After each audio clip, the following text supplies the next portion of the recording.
Mm,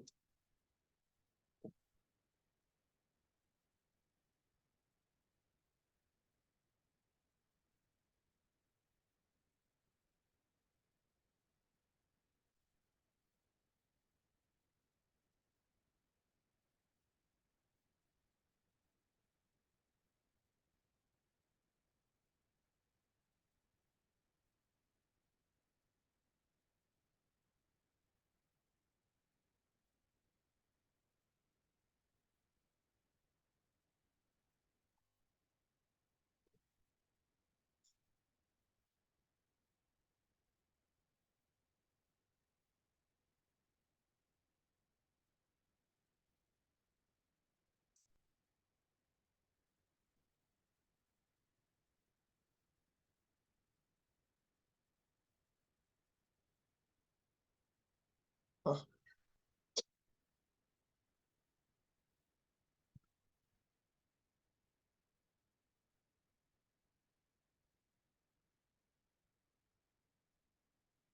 Mm,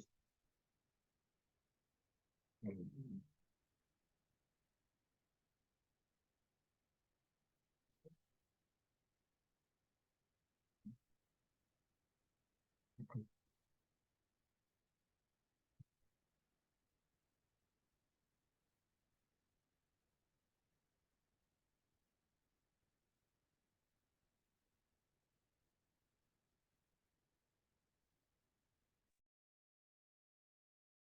Good morning, everyone. This is Cesar Delgado from Back Roads of Illinois podcast on YouTube with Matt Jungleman.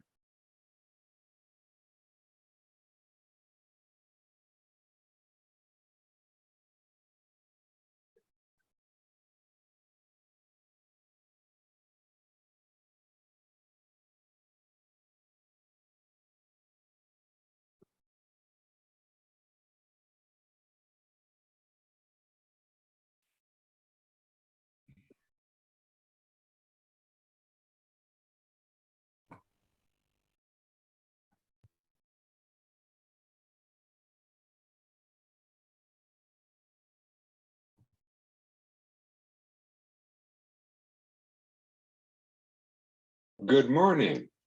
How are you today, Matt? I'm good. How are you? Good to see you.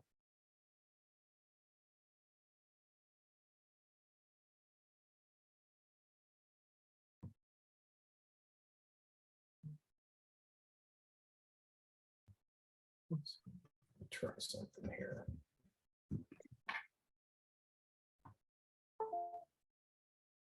There we go.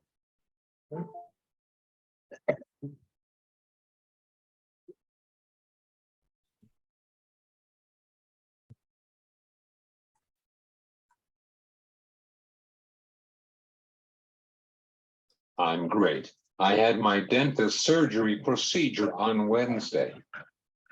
That is no fun. That is no fun at all. I'm sorry to hear that.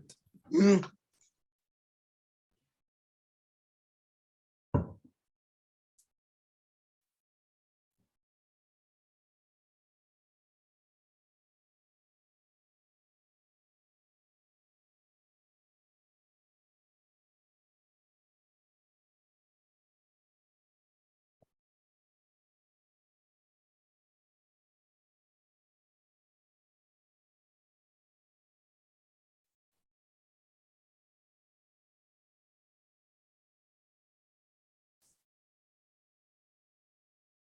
Did you got the email about Chad Colby?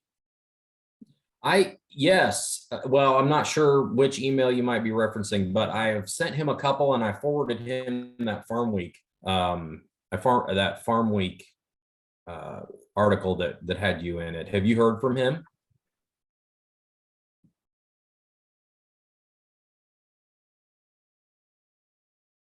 Okay. I will stay on him. We'll get you two hooked together.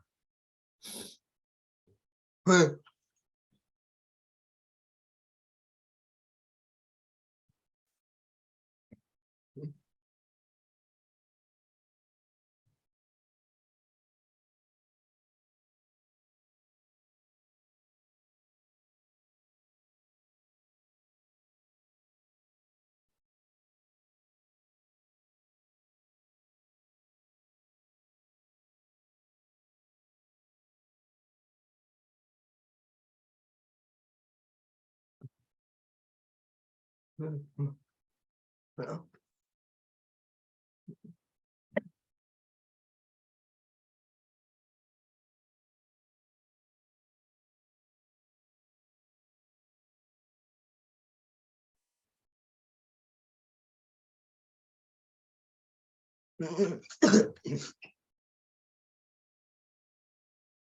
Sounds good. I am ready. Get down business. Sounds good. We'll get down to business.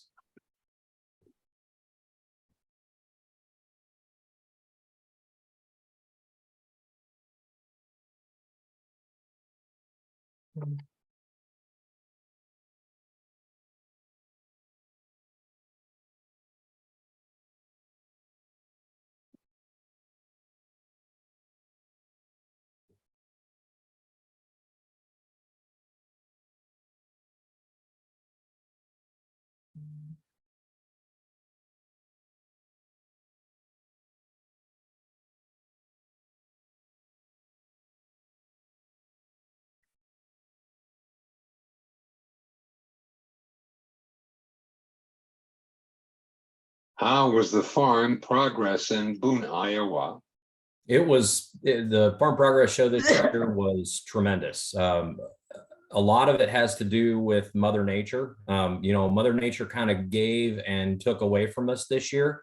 They had a rough spring in Boone, and so we weren't able to get the field demo crops in when we normally would. We were all ready to go, had the seed, had everything organized, had the fields ready and mapped out. It takes a lot of planning out front of the show, so we're working in the spring for things that we plant in order to harvest them during the show. But even though we were ready in mid-April, Mother Nature wasn't. We didn't get the crop in until May 12th, I think it was, and we just didn't get enough heat through the summer, so we weren't able to do field demonstrations. But after that, the Farm Progress show this year was amazing. A lot of that had to do with the weather, but lots of great product introductions. The first outcome of the Raven purchase by CNH was on display. And we had the Lee Brice concert on Wednesday night again, which was just fantastic. It was just a beautiful evening. We had some traffic changes this year, and those all seemed to work really, really well. The parking lots filled up. We've never filled the big north parking lot ever, and we filled that up and had to divert traffic to another parking lot, which is it says great things about the size of the crowd that we had this year.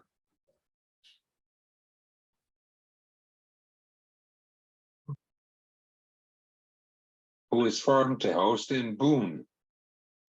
So we have several hosts actually. When we're in Boone, we have long-term agreements with several people. The actual exhibit field itself is ground that's owned by Boone County, and there's an LLC that manages that for Boone County that we have a long-term contract with. So that's Boone County land where the show site is. It was purchased by the county and then purpose built to host the show long-term every other year.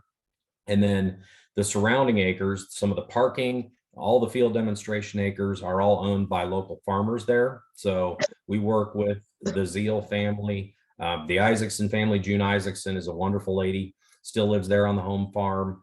And then we work with the Youthies, I mentioned Isaacson's, Jones, RIC Farms, a lot of the several different landowners there that own the ground around the show where we park the cars and do the field demonstrations. A couple of different, Tim is one of the farmers for those guys, and Don Youthy and some of the farmers. They work really hard, and it's an obligation that they have to get our crop in first. And we're in kind of constant contact there in the spring, watching the weather, just kind of like normal farmers are.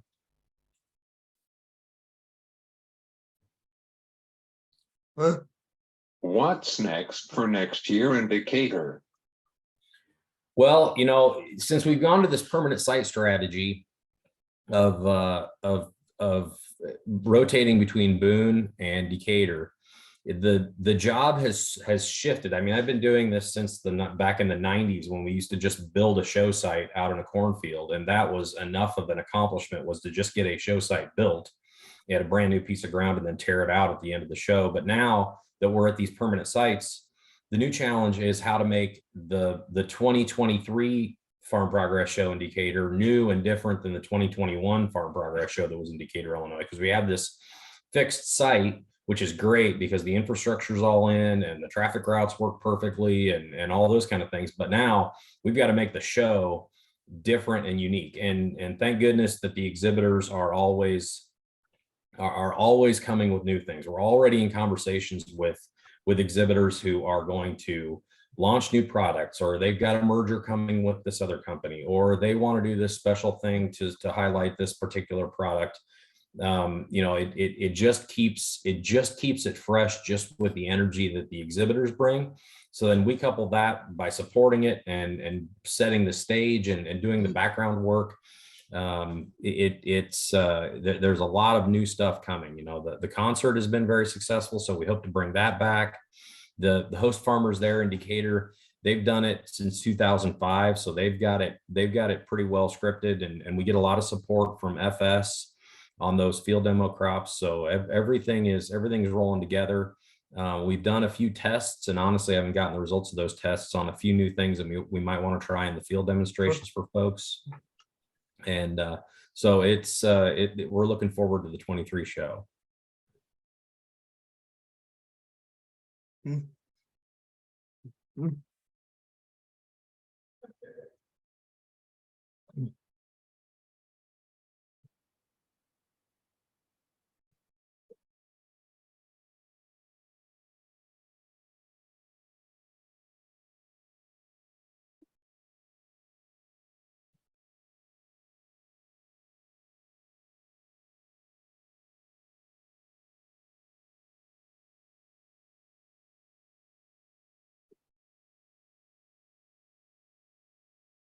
I remember to hear that the Farm Progress Show was in Grand Rig. My friend's grandfather farmed and helped. I don't know the history on that one. Usually sometimes there are a lot of towns around there. I think back to Terre Haute, Indiana, when I first started, or even Tipton County in 1998.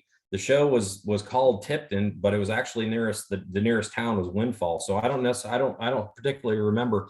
Back when the show used to rotate around, that was almost a job requirement, was that you had to know the show history well enough to be able to name towns and years, so that you knew that in Galesburg, Illinois, that was the 74, maybe 75 show. But you had to, Brimfield, Illinois was 1984, and Amana was 1990 through 1999 in Iowa. So you had to know all those towns and as much history as you could pull up, host farmer names and that kind of thing. We'll still try to pay homage to that in the show program, go back and highlight those folks. And we always, just this fall, Holly Spangler, our editor of Prairie Farmer, she got an email from the host farmer with a seventh generation great grandkid from a host farmer. So that was pretty cool. It's pretty cool to always see the history of these events.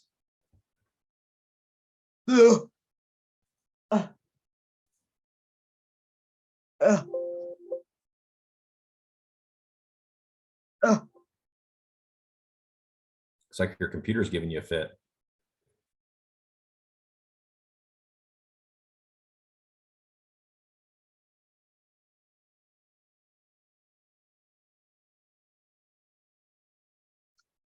I don't know, honestly. I wonder if that's Grand Ridge. I think I've heard of that. I think I've heard of that particular location.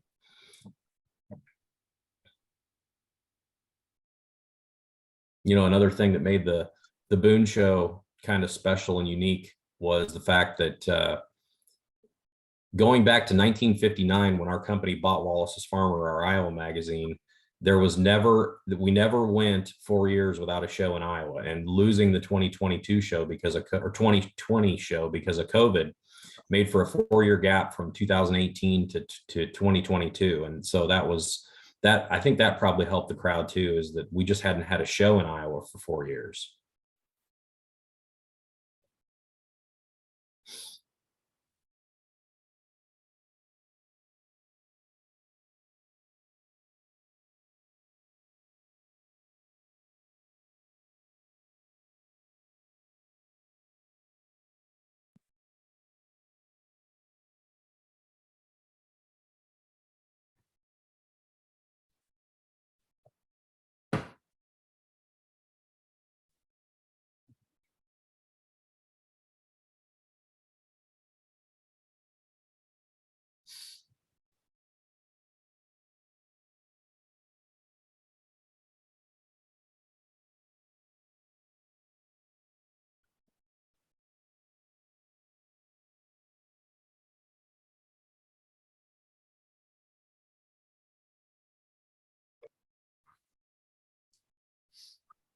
Yeah.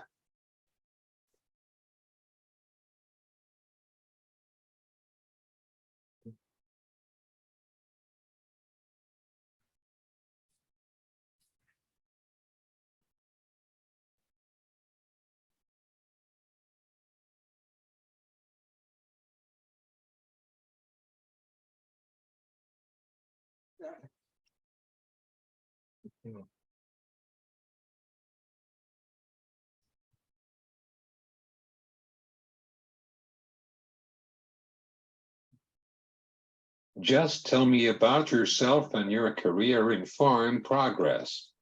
Well, I can go on for as long as you want. You want to talk on something like that. I started with the company in January of 1995. I was just out of school, and actually during school, I ran into a guy named Andy Tank, who I used to show cattle with. But I was at Iowa State, and Andy was an Iowa State grad and was back for homecoming.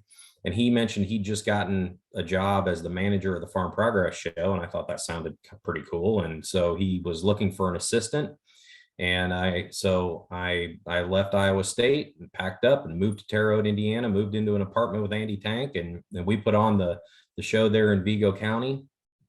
And so that kind of rolled into being the show manager.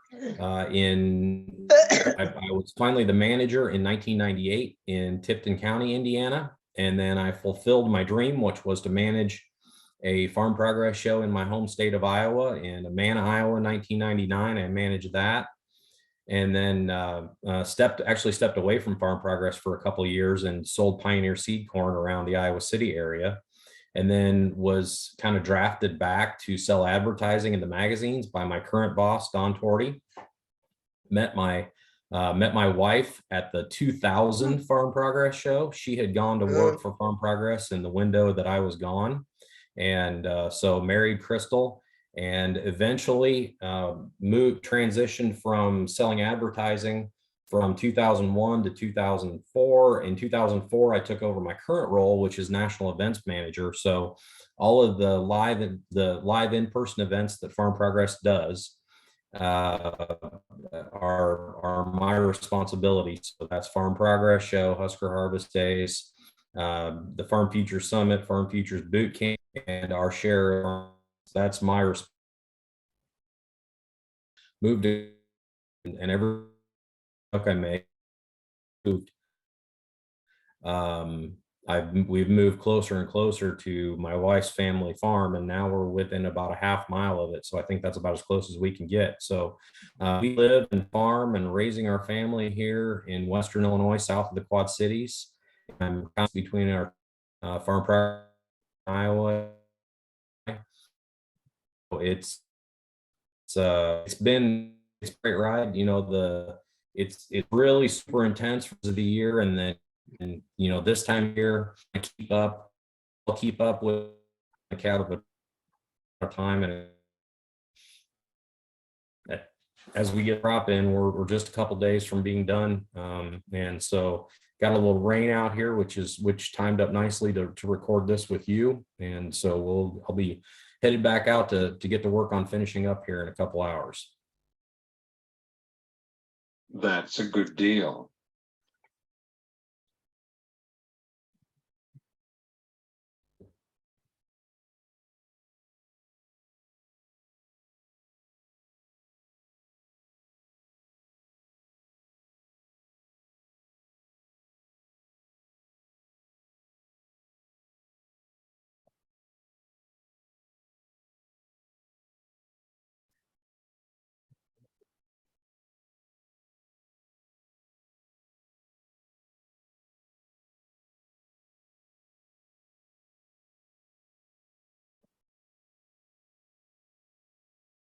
Hey, how is the corn yield in West Central? It's it's awfully good. We're very satisfied with the yields of the corn and the soybeans. We didn't know what we were going to have with soybeans going into it. We felt pretty good about the corn. We didn't get a lot of rain, but we just kind of got enough rain here and there, and when we needed it. And our corn fortunately just never really had that much of a bad day through the summer. It lived pretty comfortably through the year, and you know we've had we've had great yields. The moisture's been good. With the quality of the grain's been really good for the.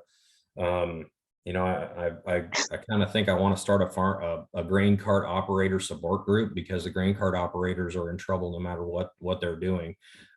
We've had some really heavy test weights, so it's been hard to keep the trucks legal pulling out of the field. And how about the beans? Beans were good. We actually took a break in the middle of bean harvest and went back to corn for a while because they were getting too dry, and that ended up working out really well. The bean yields have been really a lot more consistent and good than we would normally have. We've had a couple of rough years in a row. We've had some real bad windstorms the last 2 years, so. Do a little bit of work to get our APH built back up this year.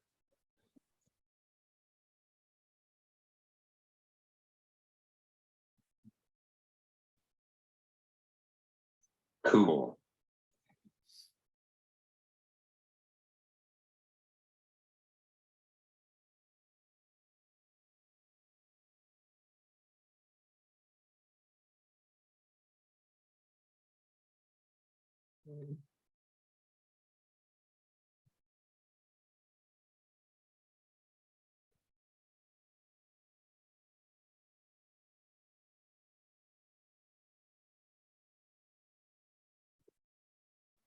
Well,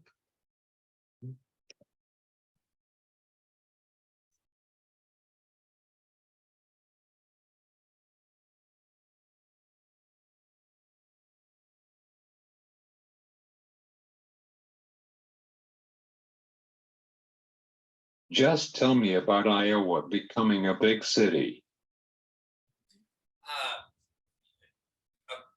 I wonder if you mean the Farm Progress Show site turning into a city, or maybe I'm not following you very well there.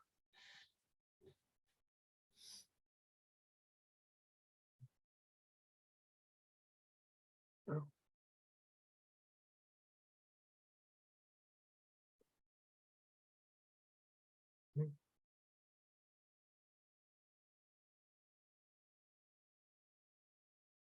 mm,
Your farm is not produced by farm because it is getting to be a suburbs.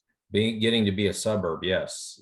So yeah, that's a good point. Now I'm following you.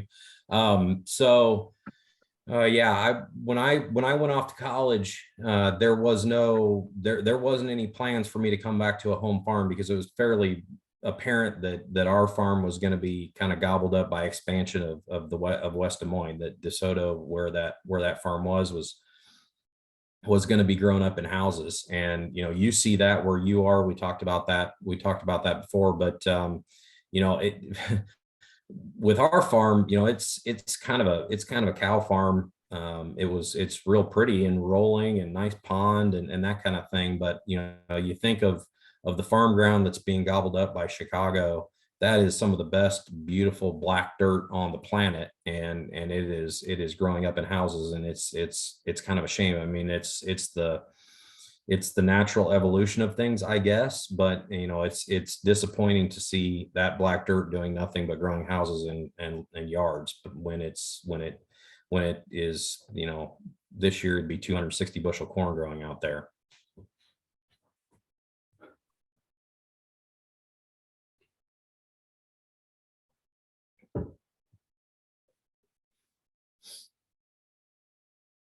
Yeah, that's sad.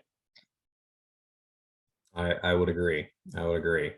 And fortunately, we don't have that problem here where we are. It is 12 miles to the nearest gallon of gas or milk from where I'm sitting. So there's no suburban sprawl here. So that we're definitely out of that concern.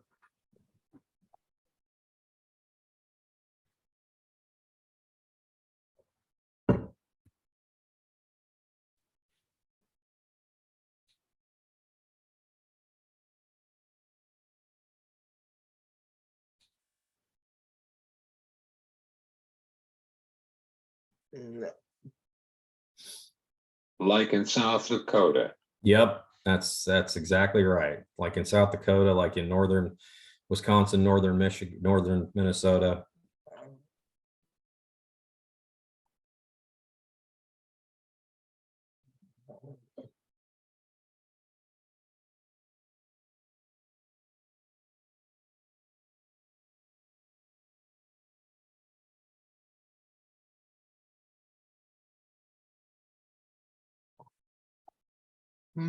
Well,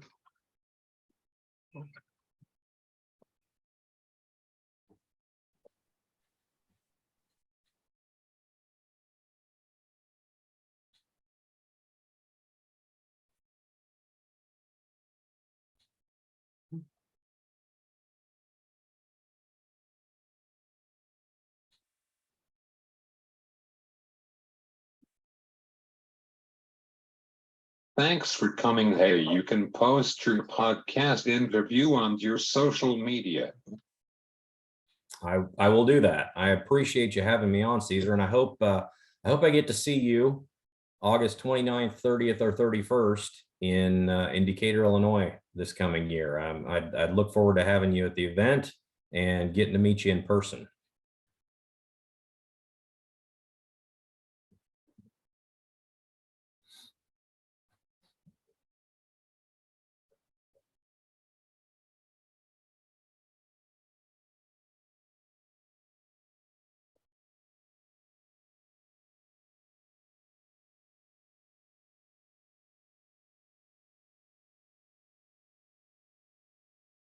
One thing, do you talk with Michael Person? Mike Pearson. Yeah, I visit with him every now. I mean, I see him at all of our shows and get to spend time with him then. And when I go up and get to be on Max's show on This Week in Agribusiness, I will see him then too. But yeah, yep, I'm in touch with him. I will see him in January at our Farm Futures Summit.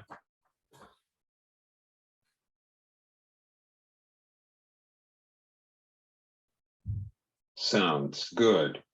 Yeah, you can feel free to use me as a reference with him. well,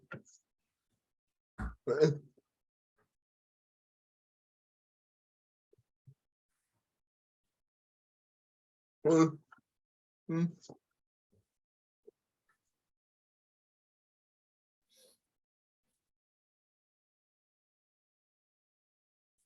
mm, Yep. mm.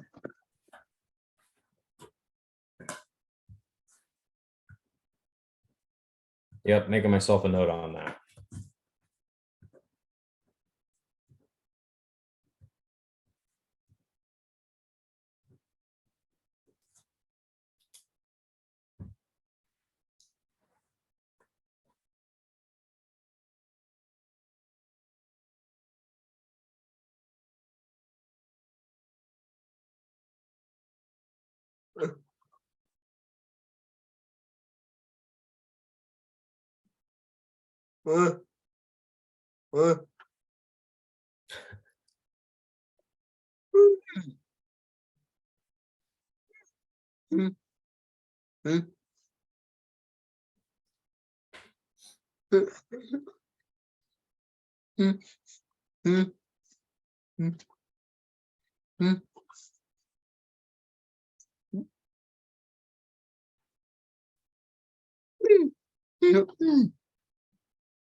Sounds good.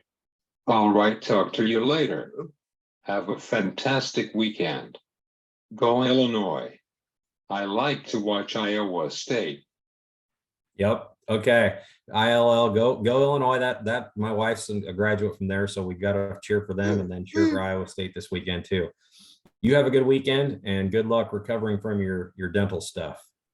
No.